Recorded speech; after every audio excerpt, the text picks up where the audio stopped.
Dur sayang ngapunten saestu yen dereng saged nuruti apa karepmu, tapi aja sumelan ana dina liyane bakal tak upayake mbok kepiye carane.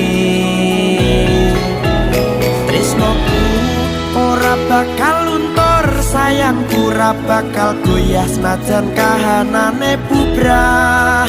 Aku bakal setia, ora mungkin mendua. Matur suwun sampun ana ngancani neng saben dina.